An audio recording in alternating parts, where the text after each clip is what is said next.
from Corvallis, Oregon. So it's pretty cool. We have a Poetics Corvallis group down there.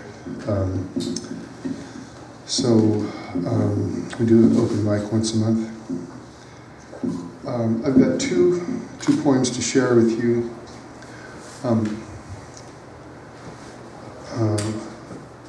I guess that it's interesting that they're bookends, but one of it's called Stoneless. Don't bury me beneath a stone with grass that needs a mowing and chiseled words that must be cleaned from friendly mosses growing. No. Feed my solar ash to trees, tall in breezes blowing, by rivulets in deepest woods, with waters ever flowing.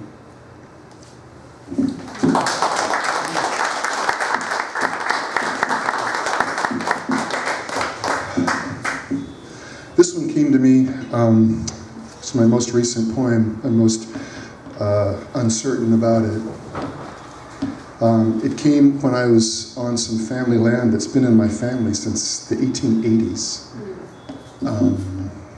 And just the ancestors just felt their and I went out one night. I was thinking about radical honesty and just how we need radical honesty in our culture, in our nation right now. Honesty would be a good start.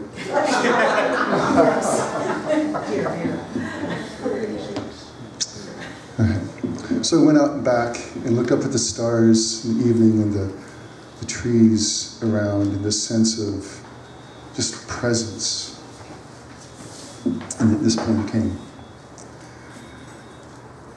Can you tell your tale to the willows at the edge of the night?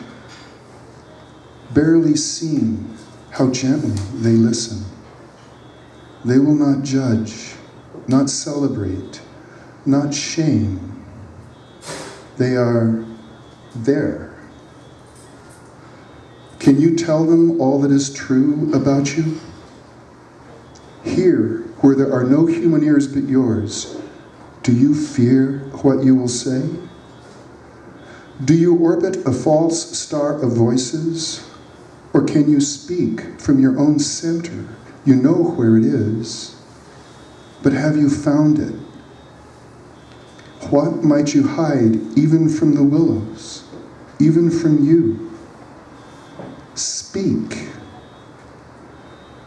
Are you yet who you are? Is the dazzled child in you at peace? What wandering feet? What fear of leaving? How harsh the sweet light? What friendship with life? What arrivals home? What trust in the love? What gathering of food to feed the hope? What quiet contentment even in a storm? Can you die proud like the circled rain? How have you spent the universe? These your kindred willows will understand, with their faint shifting branches, forked in many ways at the edge of the night.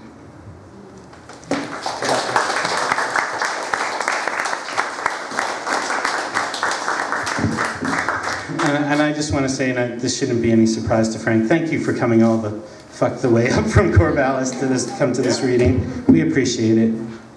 It's a struggle to get people to come across the bridge from Portland, so MVP award right there, that's what I think. Yeah. So, and I like that it helps me to understand it's worth a bit of a drive. I dig that. That's cool. Okay, next we're going to hear from Erin Iwata. Welcome her back to Ghost Town.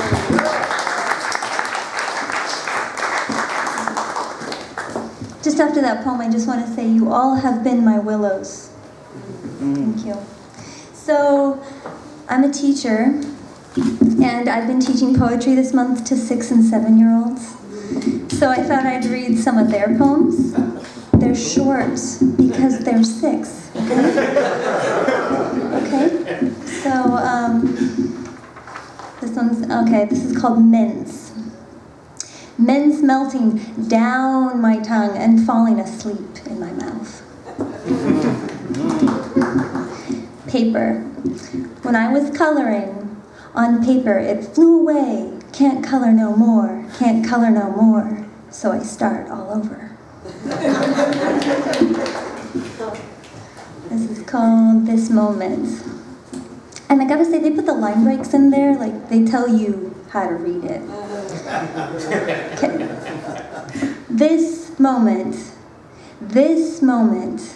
is oh so special to me. This moment is so silent to me. This moment is so great to me. This moment.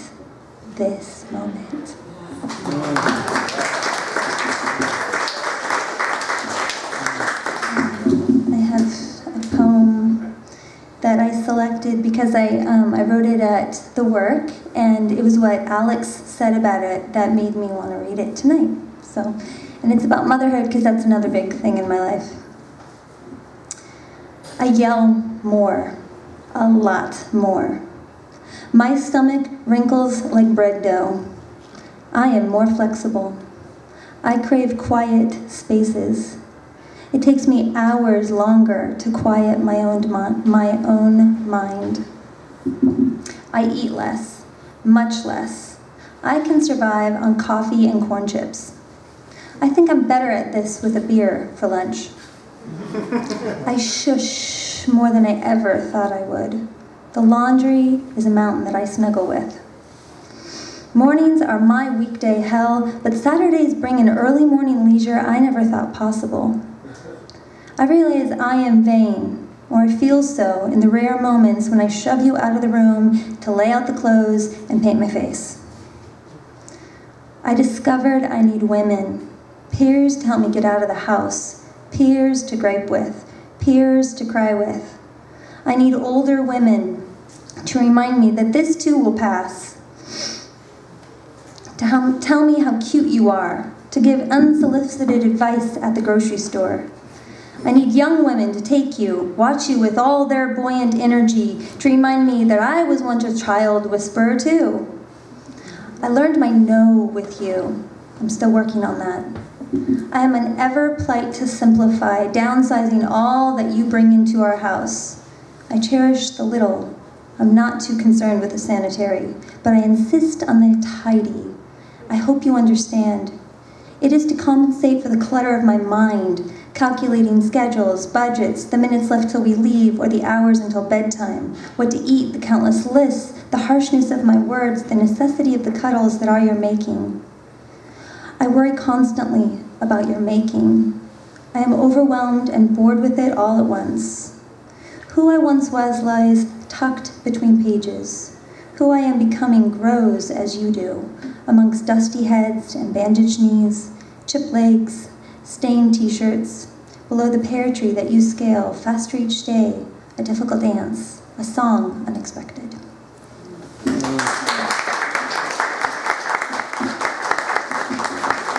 I have one announcement and then a short poem called Ghost Town.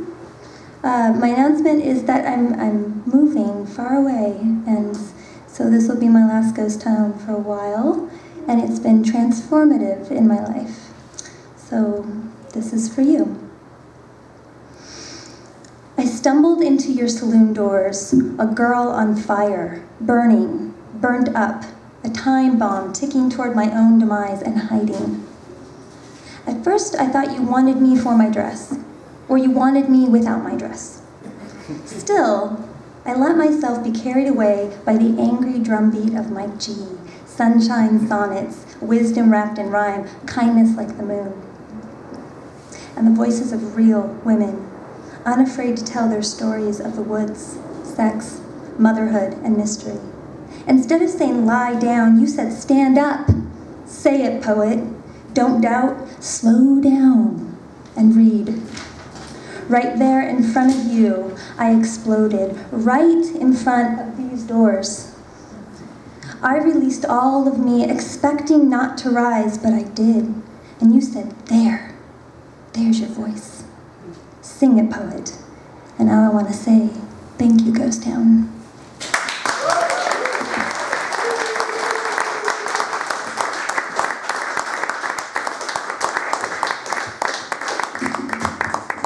Thank you, Erin.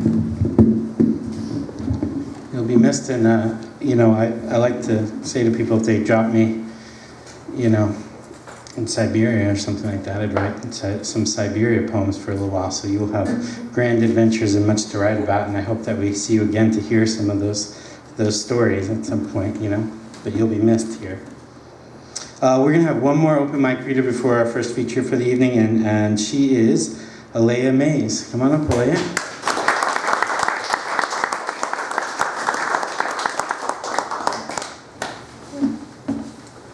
So I have two poems tonight. And the first one is for my sister, who's actually here tonight, because she's back home from college. So. Sticks and stones may break my bones, but names will never hurt me. Where did this ideology stop?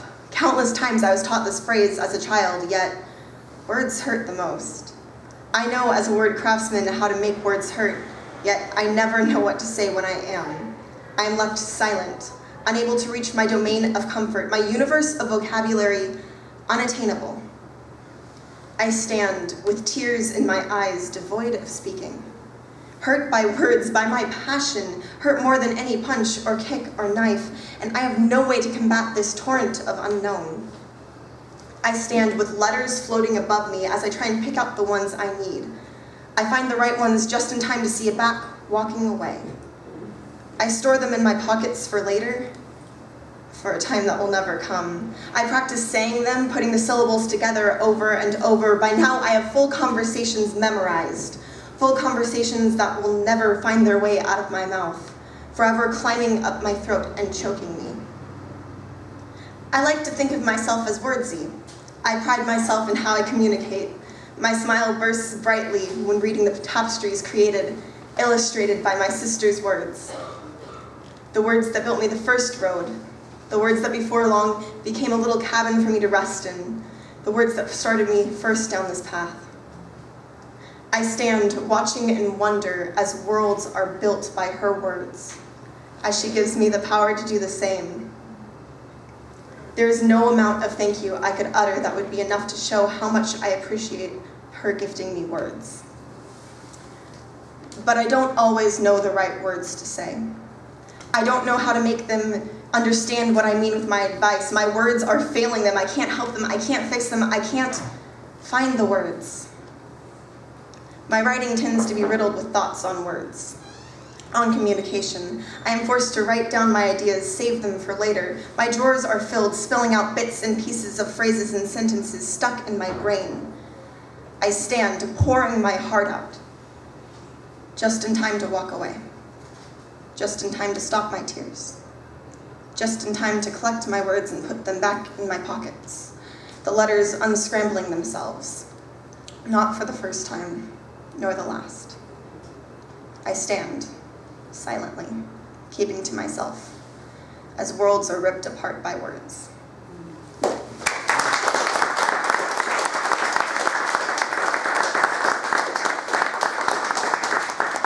So I have one more.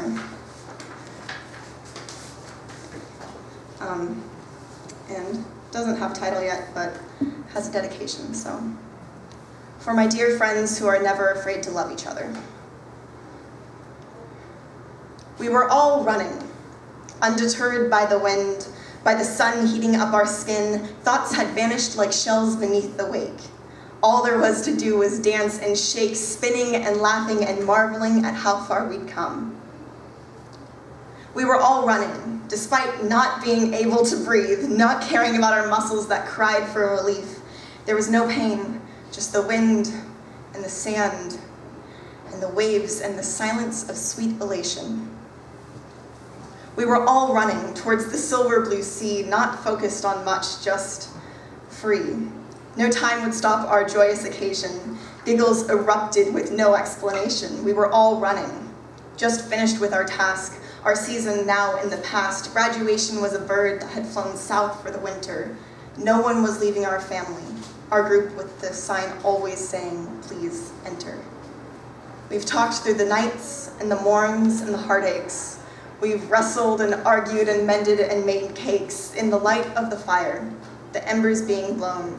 We cemented our friendship with layers of stone, and yes, many, many tears eroded it away, revealing the agates amongst the fray, the statue chiseled by those who came and went along our way. It started with the room filled with fresh anxiety, wondering if the first day back would be of any quality, in cliques and circles. I found myself being the only jagged edge. The day continued with nerves aflutter and constantly checking for pixels amongst my book bag of clutter. When I finally smiled at someone who returned the favor, my inner waterfall of emotions stopped to recognize my savior. Soon after, I had found a new polygon of people. We all came from different shapes, had different outlooks, but we all recognized that we were forced to carry way too many books.